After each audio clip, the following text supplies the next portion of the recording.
Iniciamos nuestro sexto panel. Yo invito a nuestro moderador de las expositoras. Quiero invitar a nuestro moderador, el magistrado Ernesto Martínez Andreu, del 16º Tribunal Colegiado en Materia Administrativa del Primer Circuito, a tomar su lugar. Por favor, magistrado, adelante. Invito a nuestra expositora, la magistrada María Amparo Hernández Chongcuy, del 4º Tribunal Colegiado en Materia Civil del Primer Circuito. Adelante, magistrada, bienvenida. Invito a Jaime García Priani, socio de Bufete García Jimeno. Invito a Ricardo Sanguino Ortiz, socio de Arochi & Lindner. Invito a Rodrigo Buch García, socio de Malpica, Iturbe, Buch y Paredes. Bienvenidos, adelante.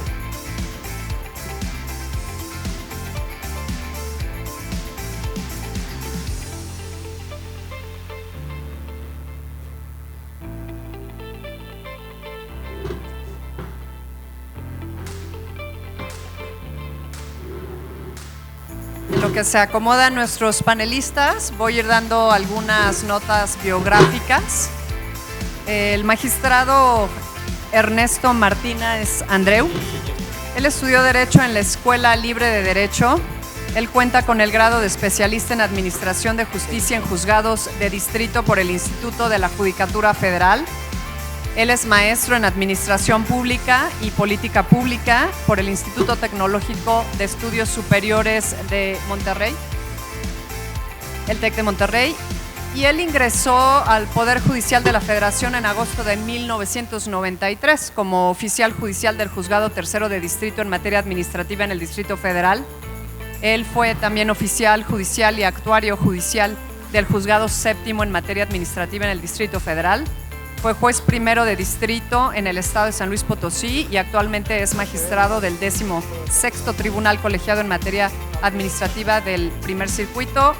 Muchas gracias por ayudarnos a moderar este panel, magistrado. Nuestras panelistas, la magistrada María Amparo Hernández Chongcuy. Ella estudió Derecho en la Universidad Panamericana, es maestra en Derechos Humanos y Democracia, es doctora en Derecho por la Universidad Nacional Autónoma de México, fue secretaria particular y secretaria de Estudio y Cuenta de la Suprema Corte de Justicia de la Nación, fue secretaria en el Primer Tribunal Colegiado del Quinto Circuito, fue magistrada del 18º Tribunal Colegiado en Materia Administrativa del Primer Circuito. También fue magistrada del 6º Tribunal Colegiado en Materia Administrativa del Primer Circuito y actualmente es magistrada del 4º Tribunal Colegiado en Materia Civil del Primer Circuito. Ella ocupa el cargo de magistrada de circuito a partir de agosto de 2016. Bienvenida, magistrada.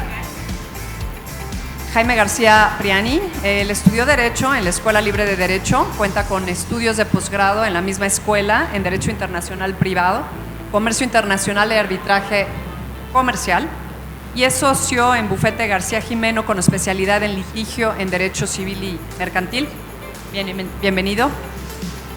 Ricardo Sanguino, él estudió Derecho en la Universidad Iberoamericana, cuenta con estudios de posgrado en la Escuela Libre de Derecho, es socio de Arochi y Lindner, y está a la cabeza del Departamento de Derecho Corporativo, Civil, Mercantil y Regulatorio, en el ámbito de la consultoría preventiva y en el área contenciosa. Las materias en las que más incide su práctica inciden y se refieren más que nada a asesorías y o controversias contractuales y extracontractuales, daños y perjuicios, daño moral, derecho al uso exclusivo de la imagen, secretos industriales, exclusividades, franquicias, licencias de uso, pago de regalías, arrendamientos comerciales, medidas precautorias, recuperación de créditos, derecho de familia y sucesiones, derecho a la información, protección de datos personales, derecho del deporte, del entretenimiento en bienes raíces y asesorías generales a establecimientos mercantiles. Bienvenido, muchas gracias. Y finalmente, Rodrigo Buch García. Estudió Derecho en la Escuela Libre de Derecho, es maestro en Administración y Políticas Públicas por la London School of Economics and Political Science, es socio en Malpica, Iturbe, Buch y Paredes, y cuenta con amplia experiencia en litigio civil y mercantil. Les pido un fuerte aplauso para nuestros panelistas y moderador.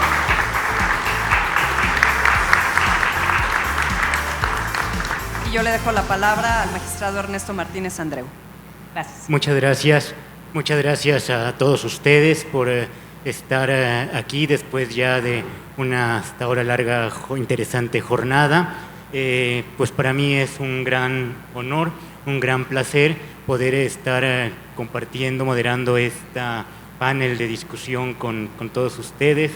Me parece que quienes nos dedicamos a los temas de litigio, de la administración de justicia, pues sabemos que una parte muy importante de la consolidación y de la construcción del derecho pues radica precisamente en la labor que vamos haciendo, una parte que acude a los tribunales con pretensiones novedosas, con alegaciones que tienen que ver con la deficiencia en la ley y la labor que poco a poco vamos haciendo los tribunales, acogiendo las pretensiones que nos hacen valer.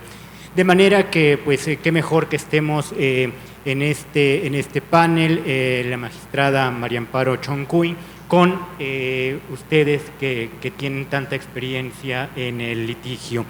Un tema tan importante como es el derecho a la imagen.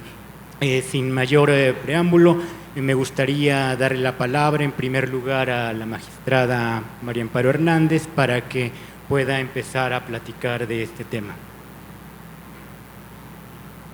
Hola, buenas tardes. Me da mucho gusto estar esta tarde aquí con ustedes. Confieso que no son los foros a los que suelo asistir. Mi participación profesional generalmente la hago en el interior de mi tribunal. Soy magistrada de circuito, como ya se anunció, y sí tengo muchas incursiones en ámbitos académicos, pero pocas incursiones con el ámbito de los practicantes. Me da mucho gusto estar aquí con ustedes y me da mucho gusto abrir este intercambio del que creo que ambas partes saldremos con algunos aprendizajes. Muchas gracias, don Roberto, por la invitación para estar esta tarde con ustedes y, por supuesto, mi agradecimiento para las instituciones convocantes.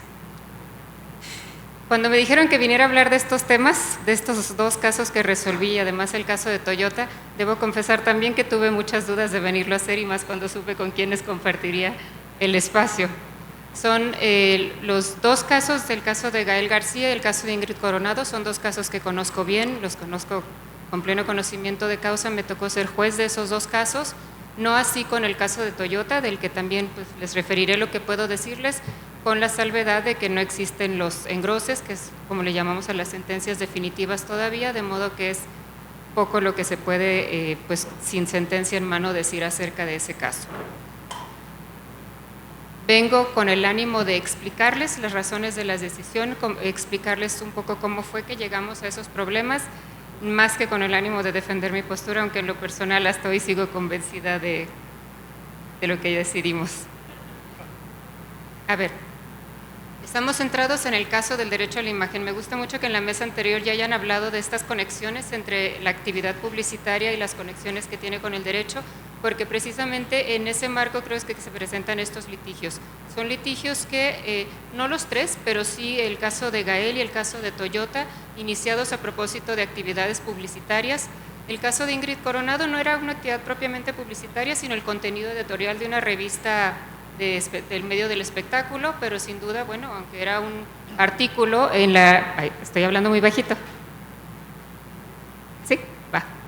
De estos tres casos, les decía que tienen notas en común y notas que los hacen diferentes. Una de las notas en común que tienen el caso de Gael y el caso de Toyota es que son casos que se insertan en el mercado publicitario sin ninguna duda.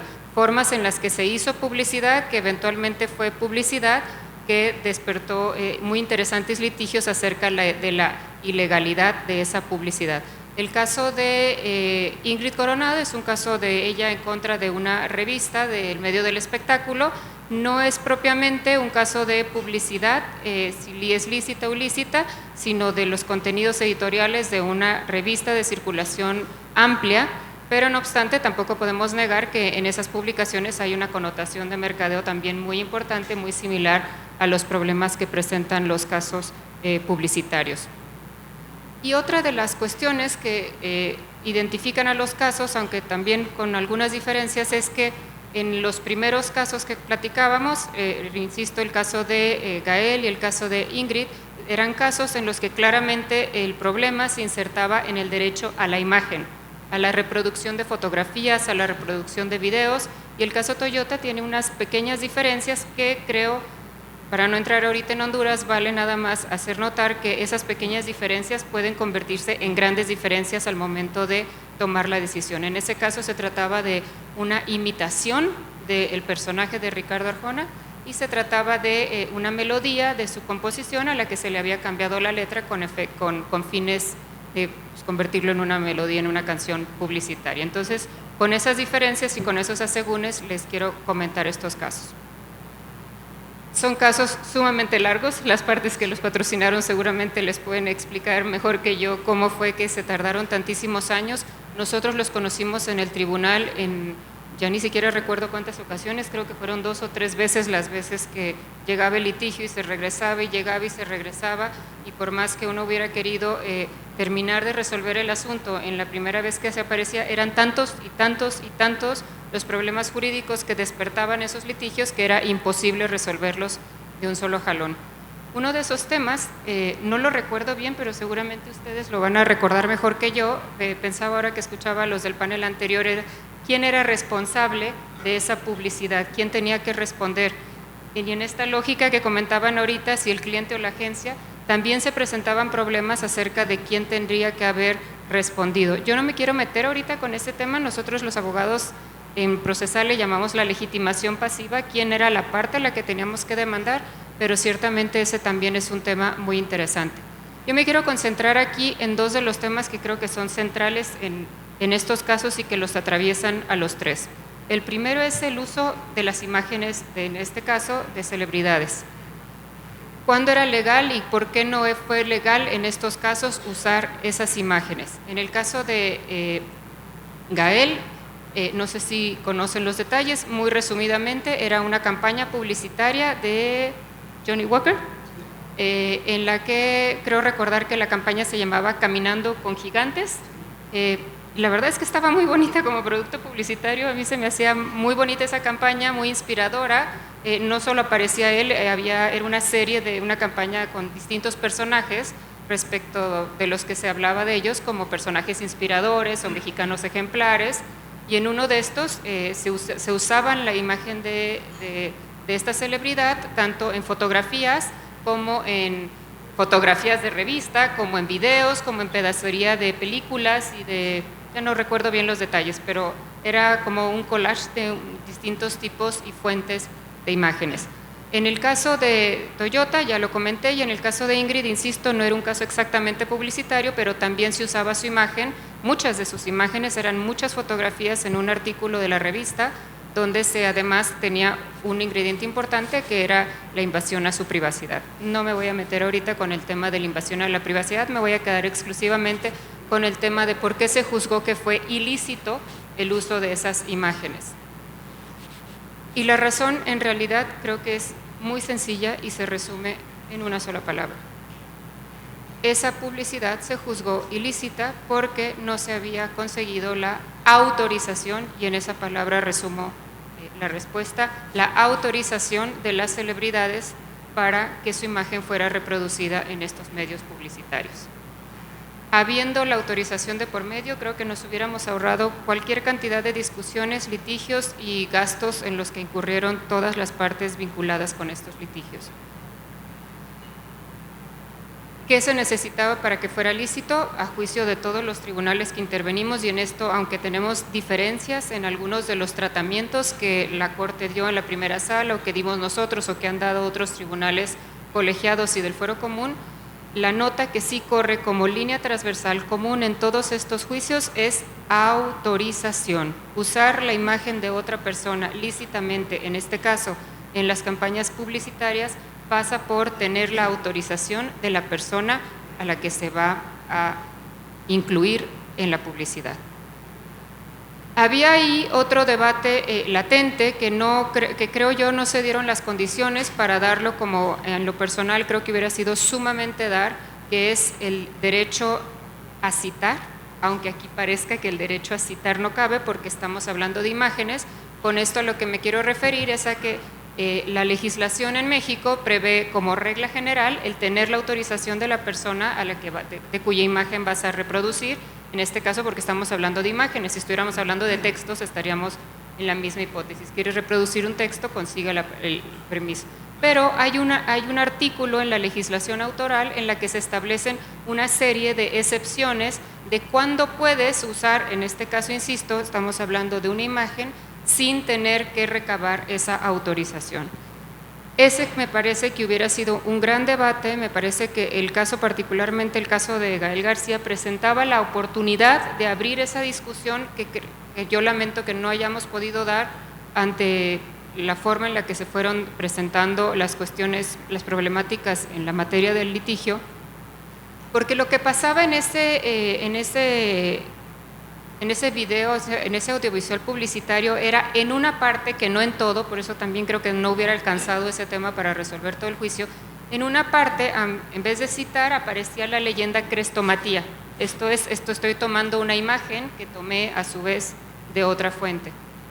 Pero bueno, esa discusión me parece que hubiera sido muy interesante, pero no se dio. Y la discusión, la resumo, es en qué casos de excepción podemos considerar que podemos obviar tener que pedir la autorización.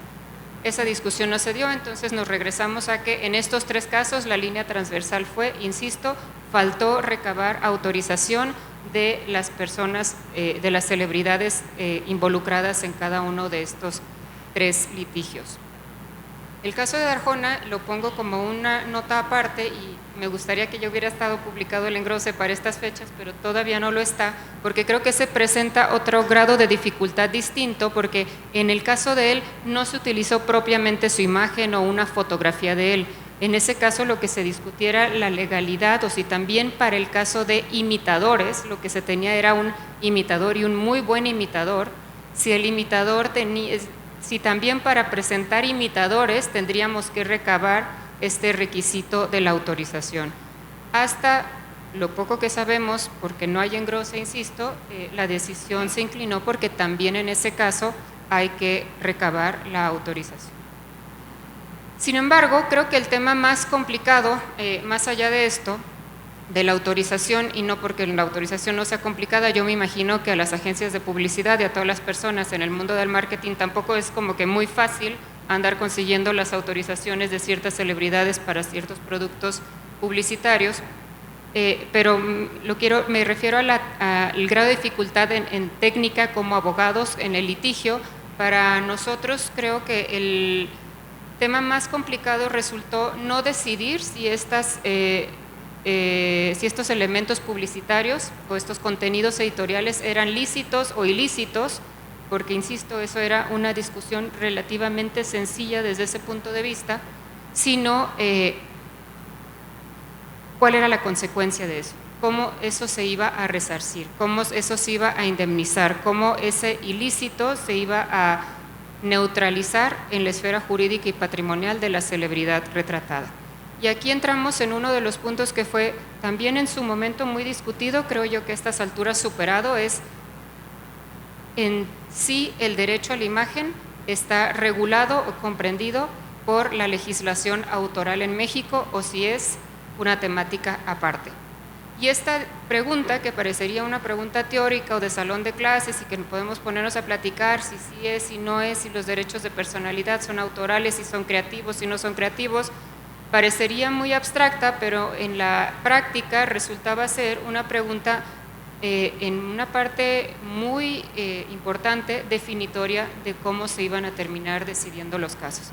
En una primera ocasión, el tribunal en el que yo formo parte, decidimos que el derecho a la imagen no tenía por qué estar comprendido en la regulación de derechos de autor, que el derecho de autor protegía la actividad creativa y que la imagen era otra cosa, y si bien había algunos artículos en la ley autoral que protegían la imagen, en realidad eso tenía una legislación aparte y a eso tenía que estarse.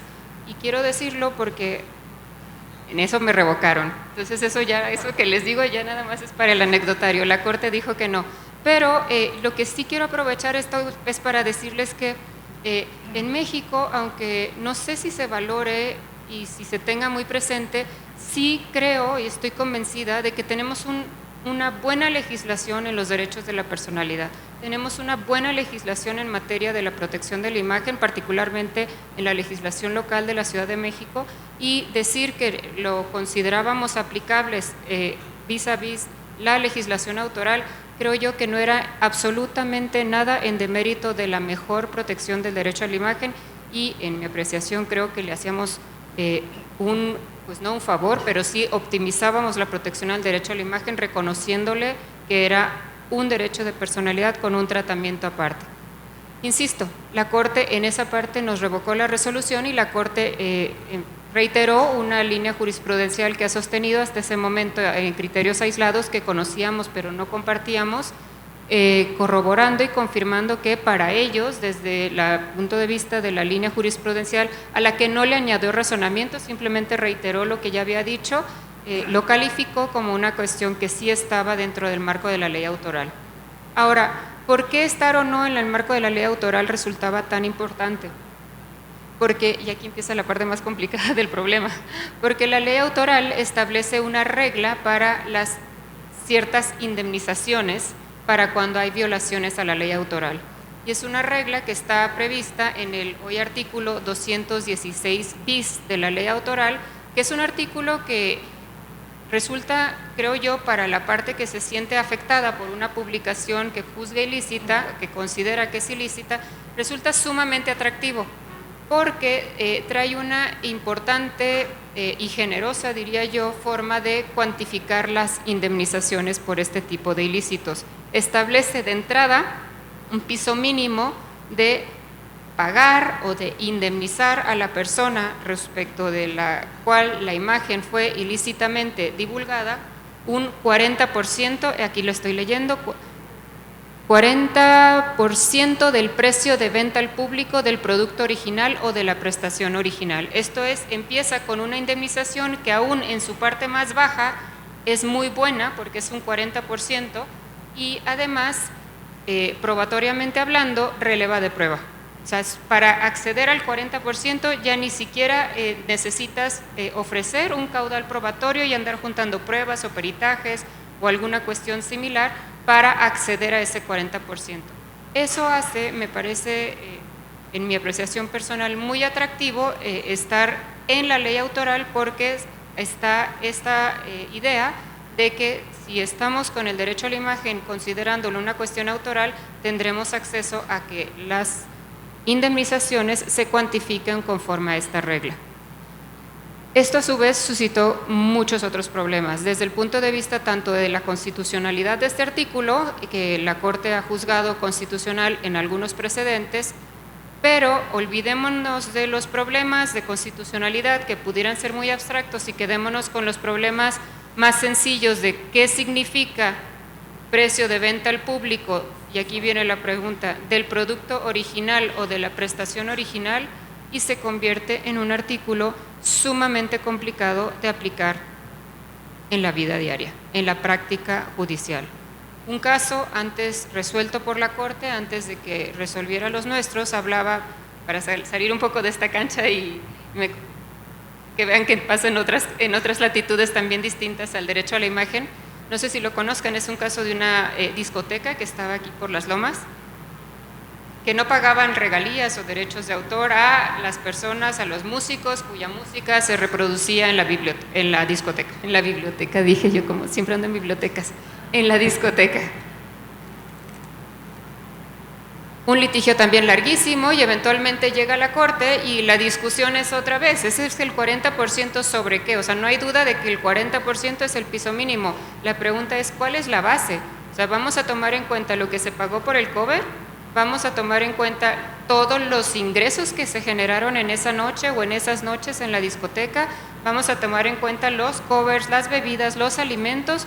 ¿Vamos a tomar en cuenta exclusivamente la utilidad después de gastos, después de salarios, después de todos los gastos administrativos en los que se incurrió para generar esos ingresos?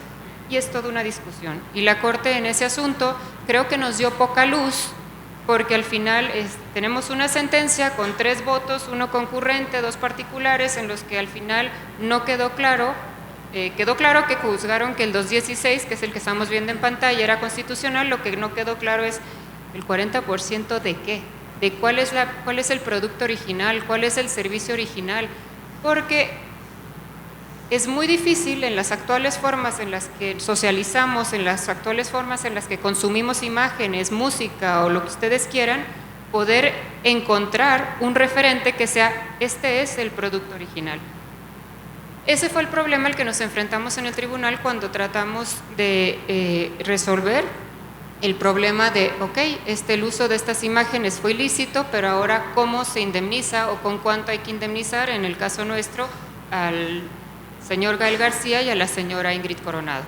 Entramos en otra discusión, una vez que la Corte nos dijo es con el 216 y es con la Ley de Derechos de Autor, el siguiente problema fue cuál es el precio de venta al público, cuál es el producto original. Supondrán que la parte actora en ambos asuntos hablaba del 40% de las ventas de todo, en el caso de la campaña de Johnnie Walker, de toda la venta de licor durante el periodo en el que estuvo vigente la campaña. En el caso de la revista pedían el 40% de las ventas con el precio al público, no la utilidad, no los ingresos, precio de venta al público de todo el tiraje de esa revista. Y ahí, con esto quiero terminar, pero me parece que esto es lo que creo yo más puedo aportar esta tarde con ustedes, las razones de por qué decidimos que no íbamos a aplicar esa regla del 40%. Nosotros juzgamos en el tribunal, fue una decisión de la que fui ponente, pero fue una decisión tomada por unanimidad de los 3 magistrados y un criterio que hemos reiterado en otra ocasión, ya incluso con una distinta integración. Resolvimos que esa regla del 40% no era aplicable a estos casos. ¿Y por qué no era aplicable? Dimos varias razones. Primero hicimos un análisis histórico de cómo fue que llegó esta regla a nuestro actual artículo 216 bis para tratar de explicar que esta regla se puso para otro tipo de casos, en otra época en la que, oye, aquí es una escultura hermosa, aquí vendo otra pero es pirata, en esos casos es muy claro, aquí tengo un producto original y aquí tengo un producto que no es original. Casos así, tratamos de hacer un argumento histórico para explicar por qué esa norma en el actual contexto en el que consumimos información, imágenes, sonidos, etcétera, no es predicable como pretende serlo en su origen. Tratamos de explicar por qué no podíamos tomar, por ejemplo, problematizamos el 40% de que, pues de lo que le hubieran pagado a Ingrid o de lo que le hubieran pagado a Gael si hubieran hecho las cosas bien desde un principio. Pero es una interpretación que también nos resultaba ilógica, porque si nada más era el 40% de lo que hubieran cobrado si las cosas se hubieran hecho bien, pues mejor violó la ley en vez de llegar a un acuerdo. O sea, tendría que ser, por lo menos el 100% de lo que me hubieras pagado si hubieras hecho las cosas bien.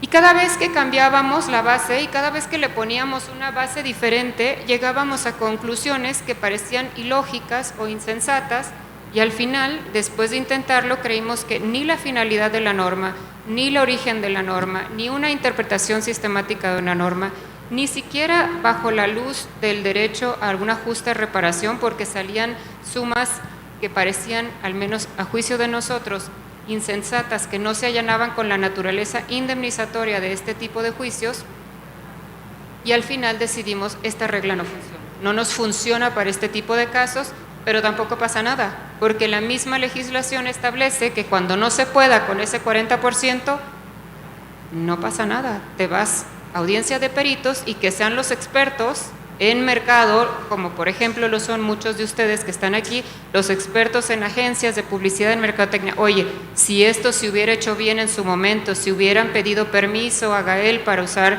estas imágenes, ¿cuánto se hubiera pagado? ¿Cómo resarcimos el daño de lo que esta publicidad les causó? Y eventualmente fue lo que decidimos. No nos vamos a quedar con la regla del 40% porque no nos funciona, porque resulta asistemática a la realidad que estamos juzgando. Nos vamos entonces con la regla residual. Si no se puede esto, que nos digan los expertos cómo es. Es una decisión que ha causado alguna polémica, seguramente no todas las partes la han compartido. Entiendo que los actores pues venían con una pretensión de ese 40%. Eso no se logró. Esta decisión, este criterio estuvo ya en la Suprema Corte. Yo tuve muchas dudas de si la Suprema Corte nos confirmaría o nos revocaría, pero eventualmente nos notificó que ni siquiera admitió los recursos de revisión y causaron estado estos criterios, de modo que hasta hoy están así. A reserva del engrose del caso de Ricardo Arjona, parecería, a juzgar por algunas notas de prensa, que más o menos el criterio que la Corte hará público en unas semanas irá más o menos en este sentido, de buscar que sean los expertos los que ayuden a definir cómo indemnizar en estos casos a las celebridades que se vieron involucradas en estos casos. No, por supuesto que no vengo a decir que nuestro criterio es perfecto, como todos los criterios es discutible, estoy muy abierta a escucharlos, pero creo que lo valioso o lo que yo quería aportar a este debate son las razones de por qué nos fuimos por ahí, de por qué no compartimos, por supuesto se las estoy sintetizando mucho, las sentencias en las que sostuvimos esto son muy largas, los cansaría si les doy todos los detalles, pero quédense con que agotamos todas las alternativas, la interpretación histórica, la sistemática, la teleológica, la funcional, también la de orden práctico, y creímos que también se llegaba a una solución justa y legal, acudiendo a la regla residual de que sean los expertos los que nos orienten en cómo indemnizar en estos casos. Muchas gracias. Muchas gracias. Sin duda interesantísimo. Me parece que bueno, antes de pasar con Jaime, me gustaría apuntar que algo verdaderamente importante de la exposición pues radica en el hecho de que el derecho a la imagen, en uno o en otro caso de la interpretación que se le quiera dar, si es en derecho de autor o derecho a la personalidad, se encuentra protegido, y en ese sentido es necesario que haya una autorización de quien la tiene. Y lo que se ha buscado en la labor jurisprudencial, en el caso del Cuarto Tribunal Colegiado y la Suprema Corte, es buscar cuál es la mejor forma de proteger el derecho, pero siempre bajo el esquema de que el derecho está protegido. Seguramente vendrán también otros temas importantes que comentar. Jaime. Muchas gracias, magistrada. Muchas gracias por estar todos aquí. Gracias, Roberto, por invitarme. Gracias al moderador, panelistas. Para mí es inédita la oportunidad de estar aquí con ustedes porque estoy sentado en un mismo panel hablando con la persona que ha sido la más importante dentro de un instituto colegiado en revisión en varias ocasiones de un asunto que yo he planteado, que es el de Gael García Bernal. Yo obviamente pienso diferente, pero soy el abogado de Gael y es normal que piense así, pero quiero exponer mis razones por las cuales pienso que la solución que se planteó puede no ser una solución, digamos, que pueda aplicarse a todo el mundo.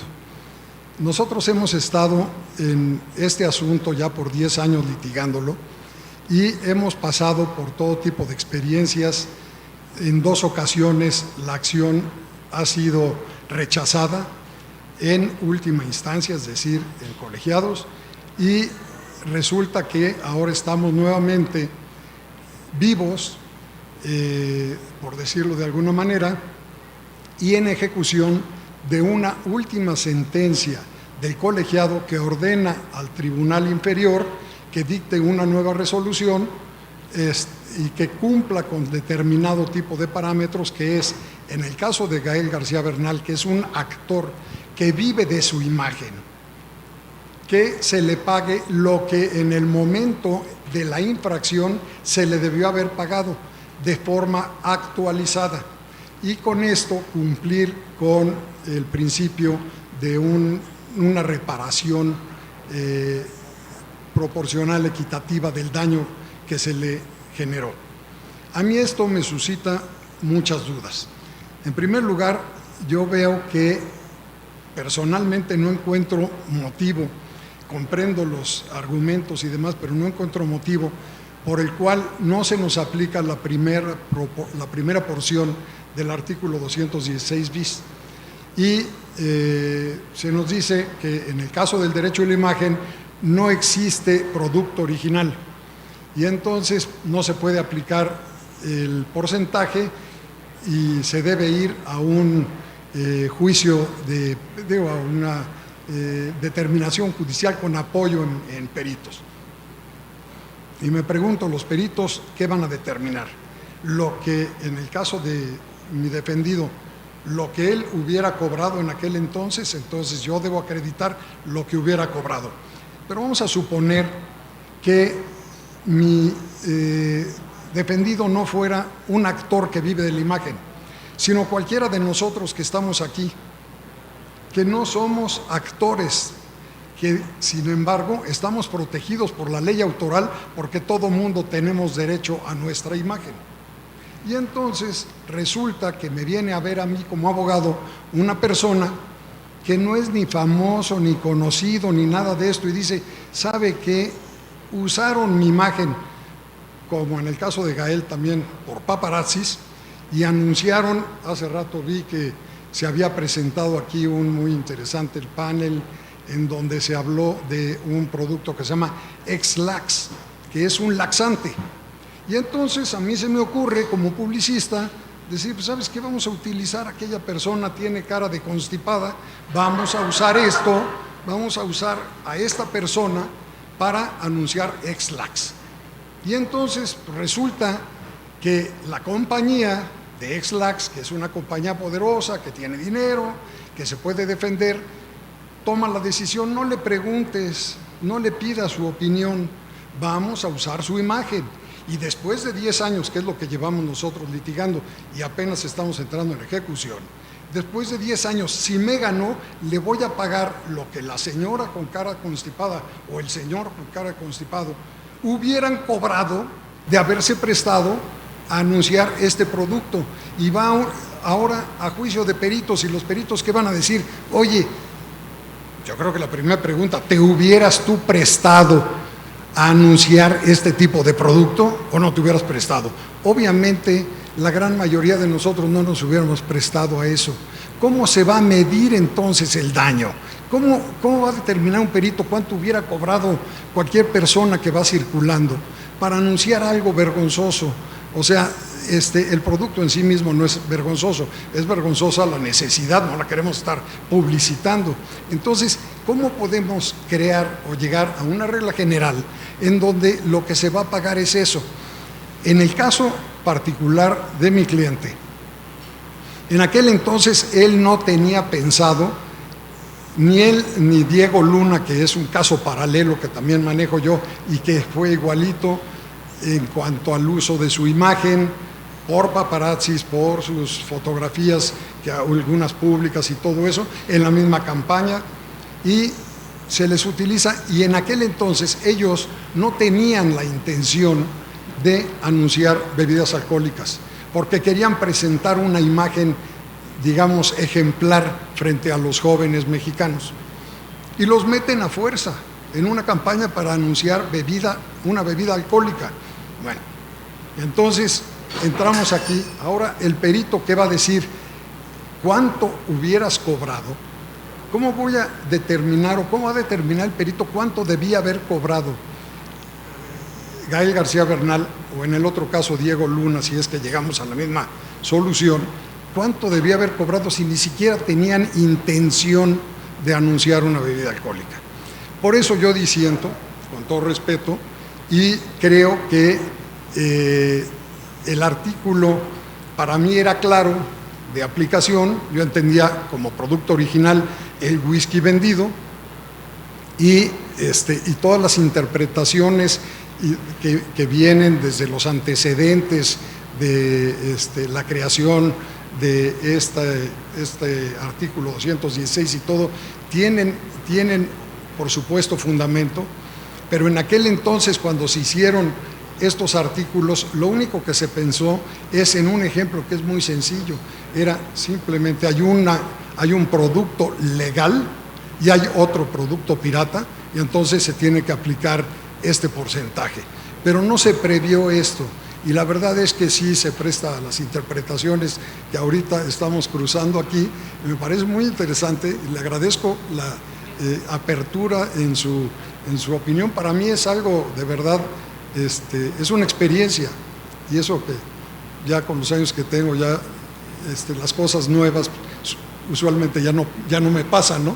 Pero sí es toda una experiencia estar con ustedes aquí, y además en algo que es muy importante, lo comentó Roberto Aroche en la mañana. Este es un panel y este es un seminario a donde todo mundo venimos a aprender, y en ese afán de sacar adelante una cuestión de beneficio académico es que podemos estar sentados, ustedes con nosotros, debatiendo de estos temas. Yo les agradezco mucho y voy a ceder el uso de la palabra. Sí, por favor, adelante. Usted, sí. Mi compañero. Adelante, por favor. Muy importante, ¿verdad?, el tema del monto de la indemnización, y pues también podemos ver cómo previsiblemente la ley de derecho de autor pues fue pensada en otro momento. No prevé todas estas circunstancias que actualmente estamos enfrentando los litigantes y los jueces. Adelante, por favor. Gracias. Antes que nada, muchas gracias por la invitación, Roberto, para que estemos en este panel y para que se ponga magistrado, muchas gracias, señores panelistas, para que se ponga un poco más sabroso esto, porque al final del día aquí habíamos dos litigantes que no estamos convencidos con el resultado del tribunal colegiado, y habrá aquí mi compañero Rodrigo que está de su lado. Entonces, pero vamos a ver. En nuestro caso, Ingrid Coronado llega a la oficina alterada porque está viendo que en una revista del Corazón sale su imagen con muchas frases y empieza una campaña publicitaria directa en su contra, ocupando frases que eran falsas, porque eso nunca se demostró lo contrario. Se decía que ella era infiel, se decía que ella no cumplía con su pensión alimenticia, se decía que ella había tenido flatulencias en público. Y entonces la seriedad que tenía este tema era radical, porque siendo ella una locutora importante en el país de la televisora TV Azteca, pues evidentemente su vida radicaba en vender los productos por su propia imagen. Y cuando comenzamos a estudiar el asunto, nos dimos cuenta que pues está en el famoso artículo 216 bis, de la cual la magistrada dio una extraordinaria explicación de su origen, pero en aquel entonces la verdad no habían este tipo de explicaciones, y comenzamos un juicio planeado con una indemnización ya precuantificada, que es el primer párrafo del artículo 216 bis, estableciendo que en el caso particular, en el artículo 216 bis se permite identificar cuál era el objeto en el cual se llevó a cabo la ilicitud de la conducta. La verdad es que no nos preocupaba tanto la primera parte, en la cual todos estamos de acuerdo, que fue la ilicitud de la conducta, porque no había autorización. La segunda parte, que es más la indemnización, nosotros la iniciamos a través del reclamo del daño material y el daño moral. Ya teníamos precedentes sobre el daño moral, y por eso nos fuimos con la ley de la imagen de la Ciudad de México, porque es una ley que claramente establece que protege el patrimonio moral, y así fue como se resolvió. Por eso no hubo conflicto en el daño moral. Pero el daño material, la dificultad que hubo fue que si se aplicaba o no se aplicaba la Ley Federal de Derecho de Autor, y como dijo la magistrada, se logró en la Suprema Corte de Justicia que se revirtiera el criterio que había dado el cuarto tribunal, porque indicaba que efectivamente la Ley Federal de Derecho de Autor era la que regulaba el derecho al uso de la imagen. Lo que nos sorprende a nosotros es todas estas ideas y todos estos razonamientos para que no aplique el primer párrafo, porque recordemos que el primer párrafo está la precuantificación, a la que me refiero, con el 40%, y el segundo párrafo venía relacionado con que la indemnización sea a juicio de peritos. Nosotros estimábamos que debería aplicar el primer párrafo porque consideramos que el legislador, si bien en aquel entonces diseñó la ley para los autores, y ésta se ha ido enriqueciendo con todos los derechos que han nacido en el curso de la vida, estimamos que ese 40% lo hizo el legislador con el propósito de que se dejara se desestimulara la violación de los derechos que protegen esa ley. Y si uno lee el texto de ese mismo artículo, al final del primer párrafo sí hace referencia a que la ley protege todos los derechos que tutela, que están inmersos en ese mismo ordenamiento. Por lo tanto, nosotros nos sorprendió un poco el hecho de que se fuera el argumento para decir que el primer párrafo solamente puede proteger en su indemnización a los derechos de autor y que los demás tendrán que irse un poco por la vía de la juicio de peritos. Sentimos que había un poco de discriminación de derechos porque al final la ley indicaba que debía protegerse a todos por igual, pero bueno, así fue lo que nosotros tendremos que respetar por el hecho de que al final del día ya fue sancionado este asunto de este tipo. Y entonces el segundo aspecto que también nos preocupaba mucho fue que pues el artículo tiene un cariz de derecho punitivo, por eso es tan alto, porque precisamente con eso se pretende desestimular que se repita la conducta ilícita. Pero más allá de eso, pues tenemos que trabajar con lo que fue resuelto, y lo que fue resuelto fue que aplicara a juicio de peritos, y como decía mi querido Jaime, tenemos ahorita la dificultad de cuál es el tema que van a abordar los peritos cuando el objeto que se va a evaluar es una cosa ilícita, y las cosas ilícitas están fuera del comercio. ¿Por qué digo que es una cosa ilícita? Pues porque Ingrid Coronado nunca autorizó a que se le tomara una fotografía a través de un telefoto en la cual se ve que está dentro de un juzgado borrosa y aparece su imagen. Entonces, el hecho de empezar a evaluar las fotografías en forma independiente, pues rompe un poco la posibilidad de saber cuál es el verdadero valor de la fotografía, porque se descontextualiza. Es decir, la revista vende historias, y vende historias junto con las fotografías, y si nosotros nos podemos evaluar fotografías exclusivamente, entonces eso va a provocar que el valor de las fotos sea pírrico. ¿Por qué? Porque ¿quién va a querer una fotografía de una señora a distancia medio borrosa tomada en telefoto? Pues nadie, por más que sea Ingrid Coronado, porque si Ingrid Coronado hubiese sido fotografiada para vender joyas y en un estudio fotográfico, pues tendrían un valor diferente. Entonces, la dificultad que ahora vemos es que los peritos están limitados a que tienen que evaluar las fotografías.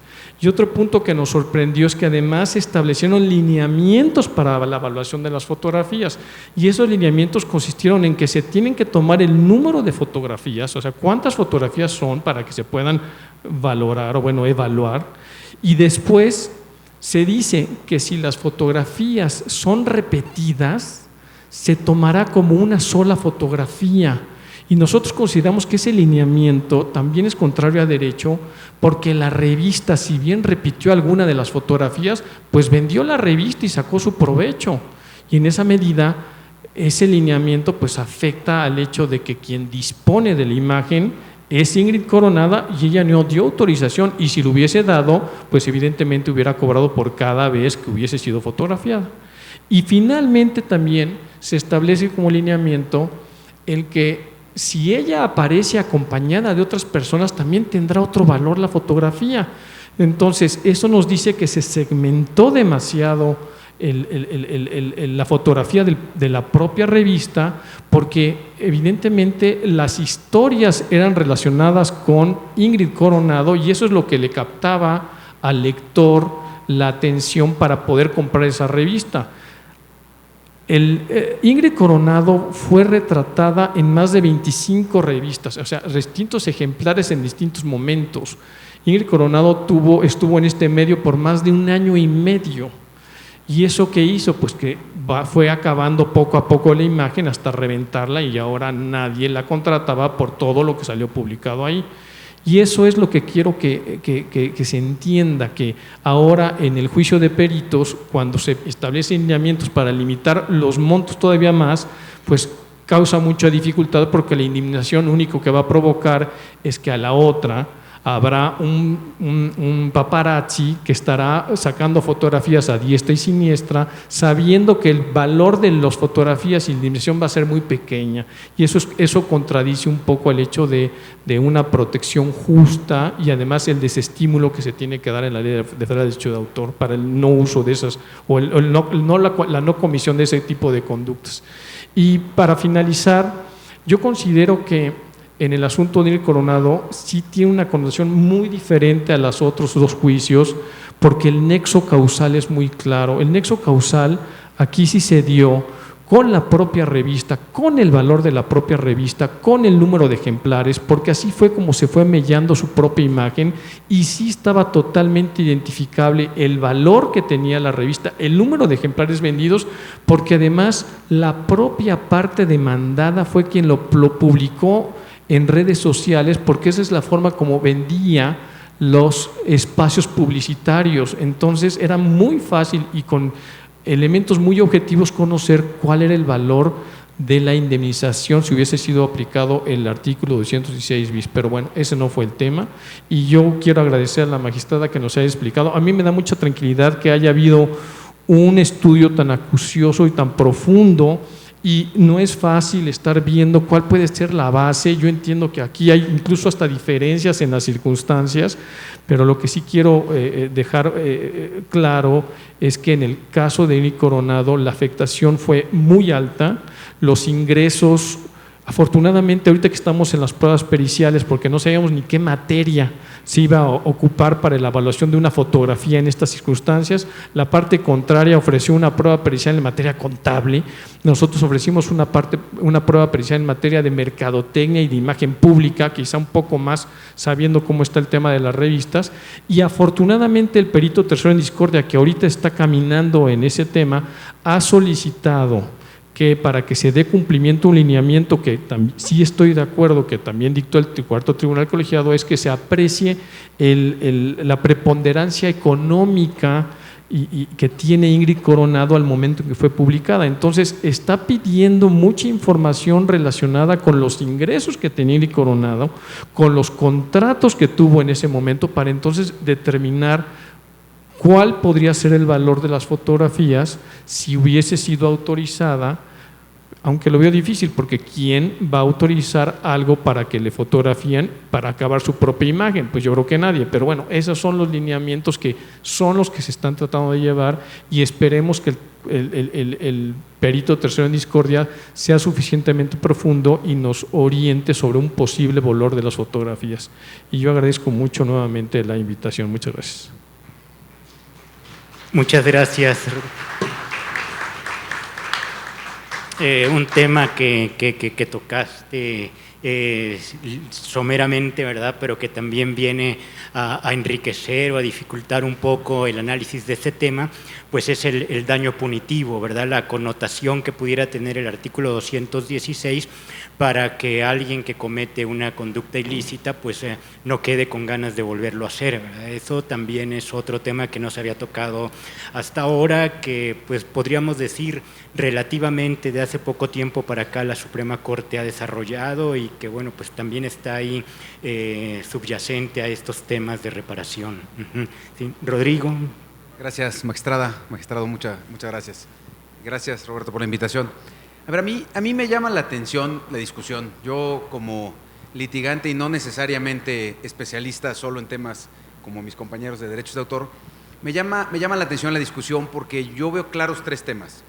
Y desde luego yo defendí la postura de decir que la aplicación que tenía que hacerse era el párrafo segundo del artículo 216 bis. No hay magistrada efectivamente engrose, pero están los proyectos, tuvimos el beneficio de los proyectos publicados, entonces a lo que me refiero es a la información pública de los proyectos, ¿no?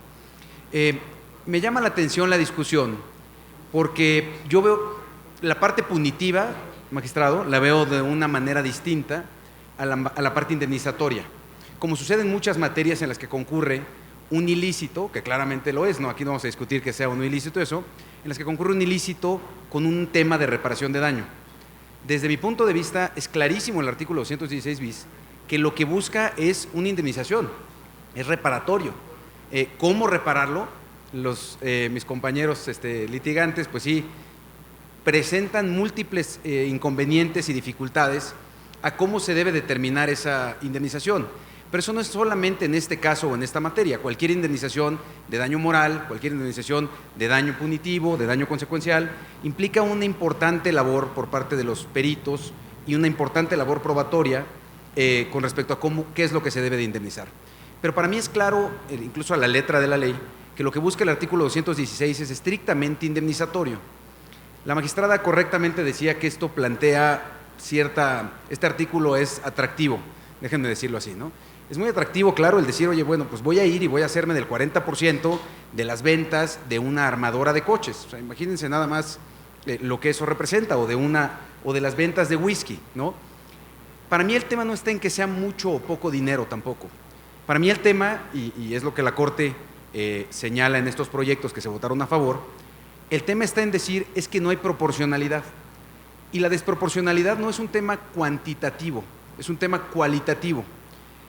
La desproporcionalidad puede ser tanto para arriba como para abajo. El que te indemnicen con 3 pesos sería desproporcional, el que te indemnicen podría también ser desproporcional, ¿no? Entonces, el primer punto es que para mí, y así lo resuelve la Corte, no solo en estos casos, sino en casos ya anteriores, la Corte ya declaró, y bajo el nuevo sistema de precedentes creo que ya de una manera muy importante para los tribunales colegiados también, ya declaró que es estrictamente indemnizatorio y no punitivo. Porque la parte punitiva viene en la sanción que puede imponer la autoridad administrativa. Entonces, efectivamente, como Estado se debe de buscar desinhibir las conductas violatorias de la ley, específicamente en este caso, violatorias del derecho a la imagen, pero no es mediante indemnizaciones injustas, déjenme decirlo así, o excesivas, como se debe de buscar. Efectivamente, debería haber una sanción muy alta, si lo quieren ver así, a quien incumpla cualquier norma, pero eso no debe ser en beneficio de otro particular, que se enriquecería desde mi punto de vista de manera injusta. Tiene que ser en beneficio del Estado, que lograría el mismo fin, en todo caso, de desincentivar, pero no generaría por otro lado el incentivo, respetuosamente lo digo, en el que los actores vayan y traten de obtener ganancias que de otro modo no tendrían derecho a obtener.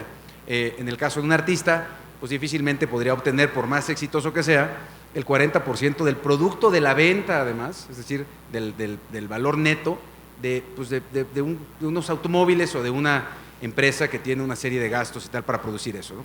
Entonces, para mí es bien importante distinguir la parte punitiva de la parte indemnizatoria.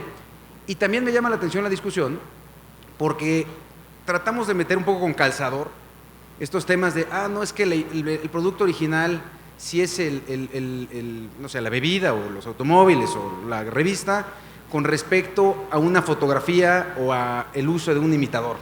No hay, en mi opinión, una consecuencia lógica, déjenme decirlo así, en hablar de que una cosa es original y la otra no lo es cuando son cosas totalmente distintas.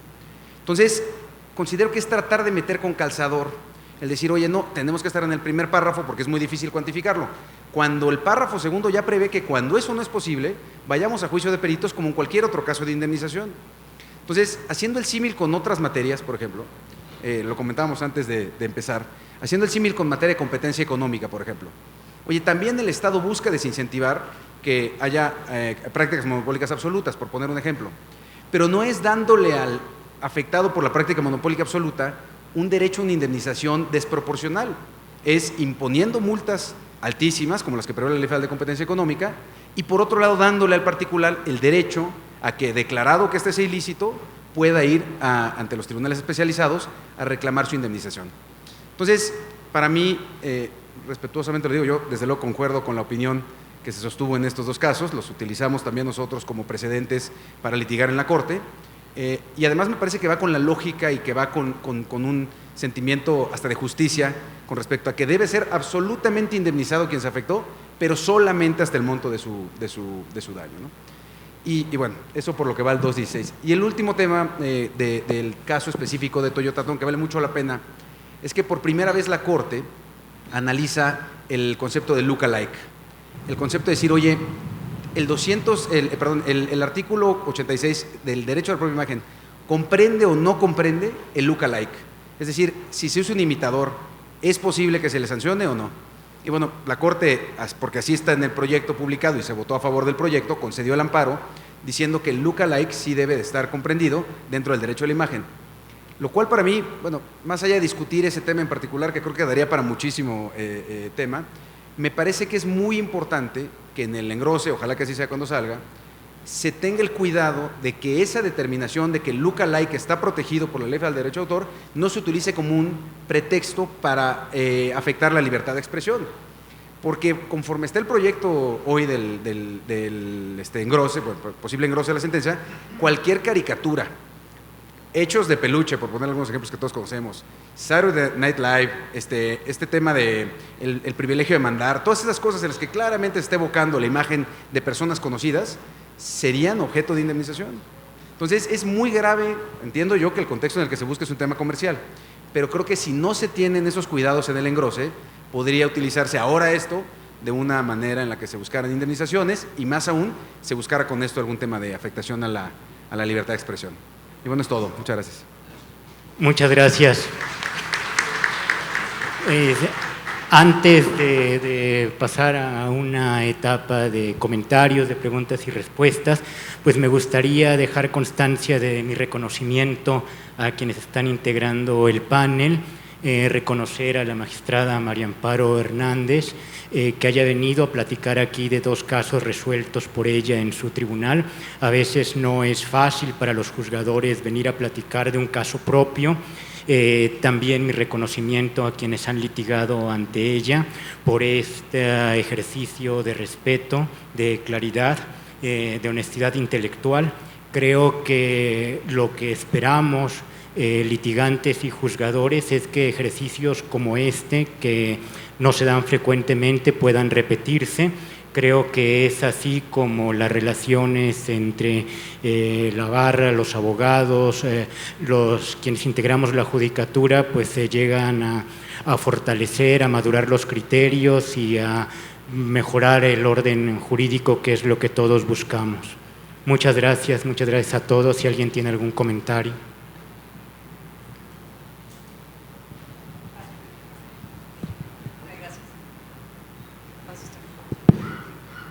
Pues primeramente, magistrada, la verdad, gracias. ¡Qué pantalones! Gracias.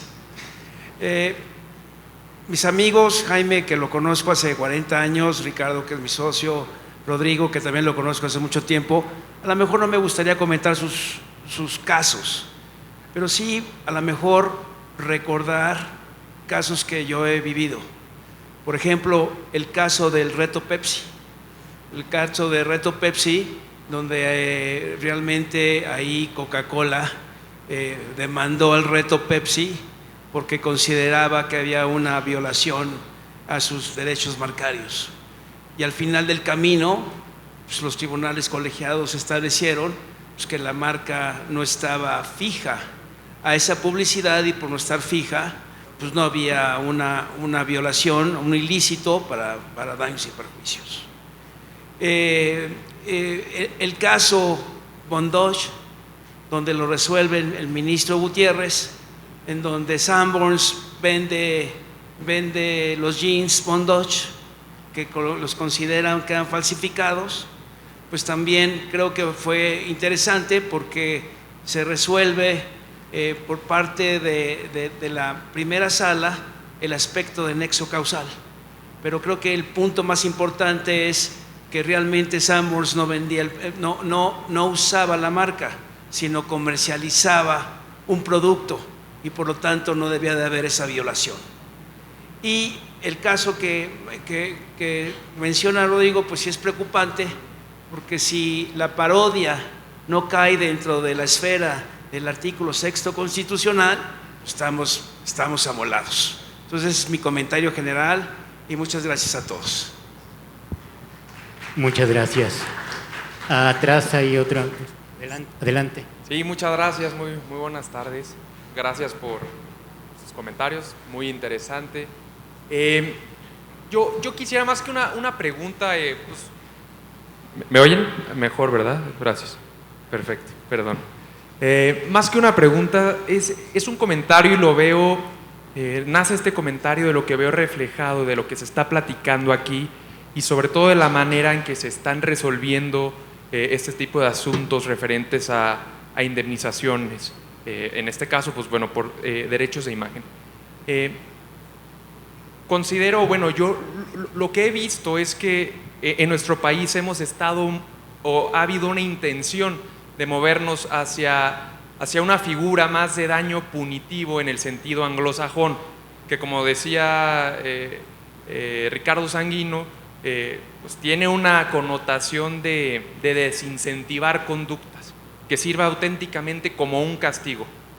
Y lo veo desde que la Corte en el 2014 resuelve un asunto referente a una especie de daños punitivos, y a partir de ahí se empieza a hablar de daños punitivos en México.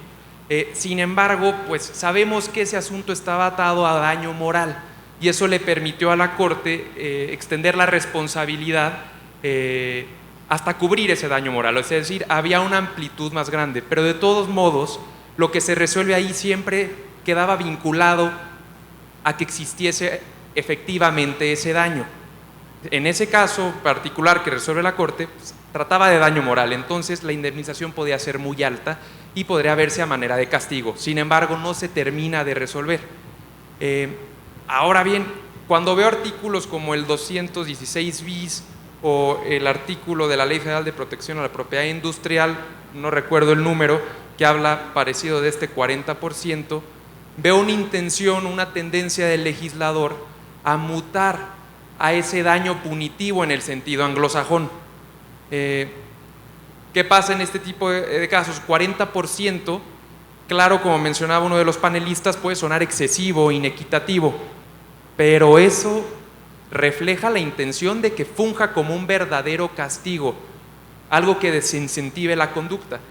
Y lo veo más claro en la Ley Federal de Protección a la Propiedad Industrial, que habla del mismo 40%, sin embargo ya no lo ata a un daño, un perjuicio sufrido, propiamente dicho en el sentido civil, sino a indicadores de valor legítimo que el afectado puede elegir, yo lo veo de esa manera, sin una carga realmente probatoria respecto al daño o el perjuicio causado. La indemnización va a ir en función de esos valores de indicador legítimo, que pueden ser muy altos. Está lo que haya percibido el infractor, las utilidades que hubiera dejado de percibir el afectado, lo que hubiera obtenido de una licencia. Es decir, ya se especifica, se dan ahí ciertos parámetros. Entonces ya uno lo ve así, y no lo ve solo como un daño, un perjuicio, yo lo entiendo como que se conjunta la indemnización, daño y perjuicio, y una compensación punitiva en el sentido de desincentivar la conducta para promover precisamente indemnizaciones muy altas, y creo que justo esa es la idea. Entonces, viendo también sentencias en el sentido en que se ha estado resolviendo, pues creo que se pierde de vista esta connotación a lo que se pretende, creo yo, migrar en beneficio de los autores, inventores, creadores, y también en beneficio de la población, porque se va a desincentivar este tipo de conductas. Entonces, bajo esa óptica, no sé si la manera de ver el artículo 216 y también el de la Ley de la Propiedad Industrial pueda cambiar y efectivamente mudar ahora sí, decirlo como es, a un auténtico hablar auténticamente de daños punitivos en el sentido anglosajón y no disfrazarlo con otras cuestiones. Entonces, ese es mi comentario. Gracias. Muchas gracias. ¿Alguien quisiera abordar específicamente algo sobre este tema, este comentario? Sí, yo complemento.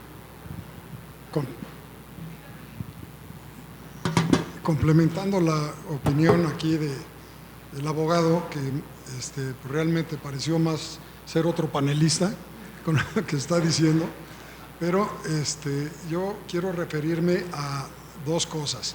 Una, en la mañana escuché algo que me pareció que Roberto Aroche tiene toda la razón al recordarnos que la ley fue creada para proteger ¿a quién? A los autores. Es una ley de autores, no es una ley de los que violan los derechos de los autores. Y dos, la cuestión del porcentaje, si es muy elevado o no es muy elevado, si es injusto o no es injusto, está en la ley. Y la ley es dura, pero es la ley. Y se hizo este artículo muy posiblemente con el ánimo que comenta el abogado de disuadir justamente la violación a los derechos que protege la ley. Y entonces a los tribunales, hasta donde yo sé, únicamente les toca aplicar la ley cuando la ley es clara. Entonces la cuestión de si es alto o es bajo, eso no tiene por qué entrar en la discusión del tribunal. El tribunal está obligado a aplicar la ley como está. Y si es alto o bajo, pues que cambien la ley. Pero así es la ley que tenemos y es la ley que yo considero que debe aplicarse. Que si se debe aplicar el porcentaje o no, esa es otra cosa. Es lo que quería comentar. Muchas gracias. Muchas gracias. ¿Algún comentario final? Rodrigo. Sí. Rapidísimo, que considero que si se le diera el carácter de punitivo, entonces la discusión tendría que ser enteramente otra. Tendría que haber un estándar de análisis constitucional mucho más importante. Porque entonces esa ley, pues habría que analizar la constitucionalidad de la norma, si fuera una pena, y bajo un estándar distinto de constitucionalidad, de análisis constitucional, porque una cosa es que es una indemnización y otra cosa es que es una pena. Si es una pena, entonces tiene un estándar, como ustedes saben, de análisis constitucional distinto, ¿no? Ese es mi comentario. Faltan muchos temas, ¿verdad? Todo por comentar. Sí, adelante, Jaime. A mí lo que me parece, digo con todo respeto, que es una pena es que no apliquemos la ley. Y eso sí es una pena porque una vez que se aplique el 40% a algún caso y se dé publicidad, este artículo no lo vamos a estar discutiendo más. Nadie va a violar un derecho porque le va a costar el 40% del producto. Si lo seguimos haciendo de otra manera, vamos a estar cayendo en esto y bueno, los abogados seguiremos teniendo trabajo, ¿no? Muchas gracias. Ricardo, ¿algún comentario final? ¿Estás bien? María Amparo. Si estuviéramos en un parlamento pedía la palabra para hechos, pero no es un parlamento y no puedo, creo que no es el caso que yo insista con las razones. Quien quiera consultar las razones de la decisión que tomamos, la sentencia está disponible a todo el público, la pueden descargar del portal de internet, ahí están las razones. Creo que no se trata de que no estamos aplicando la ley, estamos aplicando también la ley en una hipótesis distinta. Y creo que jamás discutimos si el 40% era mucho o poco, más bien lo que estamos haciendo es apelando a un argumento de que es una norma incierta, es una norma que no nos dice exactamente cuál es la base, es una norma que se hizo pensando en otro tipo de réplicas y que incluso, aunque nosotros lo sostuvimos para el derecho a la imagen, con toda esta discusión de trasfondo que hay de si es o no una cuestión autoral, aún haciendo de lado esa discusión y aún si pensáramos, vamos a quedarnos nada más para derecho autoral, como el caso que acaban de resolver, ese sí es un caso más en la fila autoral que en el derecho a la imagen, pero lo cierto es que el problema es la incertidumbre que genera que no la parte en la que dice 40%, sino a qué base le vamos a aplicar el 40%. En la mesa que nos antecedió se preguntaban, y traigo a colación otra vez la pregunta, ¿qué queremos o qué esperan ustedes que se dedican al medio publicitario, ustedes que se dedican a este sector del mercado? Pues yo me imagino que lo que quieren, y al menos retomo la respuesta que quieren, es certeza, quieren saber qué pasa, quieren saber a qué atenerse y quieren saber cuándo están actuando legal y cuándo están actuando ilegalmente, y a veces tendrán de clientes a las personas que son utilizadas sus imágenes y a veces tendrán de clientes a las personas que quizá las mal utilizaron. Pero retomo la palabra certeza porque creo que es lo que este artículo no da y creo que es algo muy importante que nos movió en el tribunal para no querer aplicar una norma de la que no teníamos ninguna claridad de cómo aplicaba, no solo en los temas de derecho a la imagen, sino que, insisto, aún quedándonos estrictamente en el campo del derecho autoral, y creo que el caso de la discoteca que se resolvió hace unos meses o quizá ya más de un año en la Suprema Corte, es un buen ejemplo. Ese es un caso autoral 100% porque se trataba de reproducción de música. No había imágenes de por medio, era reproducción de música. Las formas en las que hoy se consume, se distribuye y fluyen las obras artísticas, en este caso la música, son muy distintas, muy complicadas y aún en esos casos 100% autorales, esta norma representa muchas dificultades en su aplicación y creo que eso también en parte explica que esa sentencia, siendo 100% autoral, tiene 3 votos de una sala de 5. Entonces, aún a nivel primera sala, es muy difícil de asignarle una lectura certera, interpretativa, que defina y dé contenido a estos conceptos: precio de venta al público del producto original o de la prestación original. No voy a repetir las razones que tuvimos para decir por qué no era el 40% de la venta total del tiraje de esa revista. Hicimos un argumento de la falacia de confundir el todo con la parte, igual lo replicamos en el caso del licor, en el caso de Gael García, lo pueden compartir o no. Y ya finalmente me gustaría cerrar con 2 reflexiones. La primera: qué bueno que podemos tener esos acercamientos. Nosotros los que decidimos sus casos, ustedes que están en el mercado, los abogados que están defendiendo a los clientes que tienen en el mercado. Creo que de estos diálogos todos salimos aprendiendo mutuamente unos de otros. Yo salgo muy sensible a las necesidades y a las preocupaciones que ustedes han externado. Esto es un proceso de reflexión y aprendizaje continuo, lo llevo para seguirlo reflexionando. Espero haber dejado también en ustedes alguna reflexión, al menos comunicarles, y se los digo con plena convicción, que procuramos brindar una solución ampliamente razonada, que no tuviera ningún dejo de arbitrariedad y que al contrario, se compartieran o no, tuvieran claridad de nuestras razones. Creo que los lineamientos que dimos no son tan estrechos como los expusieron, yo creo que dan margen para muchas más valoraciones, pero no es un parlamento y no voy a pedir la palabra para hechos. Ahí está la sentencia y ahí lo podemos discutir. Y cierro con una última reflexión. Hace unas semanas, en una nota editorial del periódico Milenio, la española Irene Vallejo publicó una columna, suele publicar periódicamente una columna, y su columna se titulaba Hacer Justicia. Ella es filóloga, como saben, y hay un renglón en su artículo, que es en su nota editorial, que es muy corto, que me gustó mucho y creo que viene muy bien para cerrar en esta ocasión. Y ella decía: las sentencias en nuestro idioma, que lo identificamos con la palabra fallos, pareciera que el mismo idioma tiene un dejo de escepticismo en la sentencia misma. Y me gustó mucho la frase, porque creo que, y con esto resumo y con esto cierro, es muy difícil hablar de que hay decisiones perfectas, y menos en casos difíciles, y menos en casos en que las soluciones, las leyes no las dan claridad. Ojalá de este ejercicio, así como hablaban de tratar de mejorar la normatividad para efectos fiscales y administrativos que tienen con el tema de publicidad, yo hago aquí una invitación a que hagamos juntos un ejercicio de reflexión de cómo podemos mejorar el derecho de la imagen, el derecho indemnizatorio, de que abramos una discusión en cuanto a lo punitivo. Nos hemos conformado con que tengamos décadas con un derecho sancionador administrativo en materia autoral y en materia de imagen, que yo en lo personal creo que a nadie satisface, porque nadie gana con una multa administrativa que se le imponga a una persona si en realidad lo que queremos es satisfacer el daño afligido en la esfera patrimonial propia y no que el Estado cobre otra multa. Cierro entonces con esta reflexión que nos deja Irene Vallejo: los fallos son fallos y tienen hasta en el nombre esta connotación de que no son cosas perfectas. Yo me llevo la tarea de seguirlo reflexionando y hasta hoy sigo convencida de que tomamos una buena decisión. Gracias.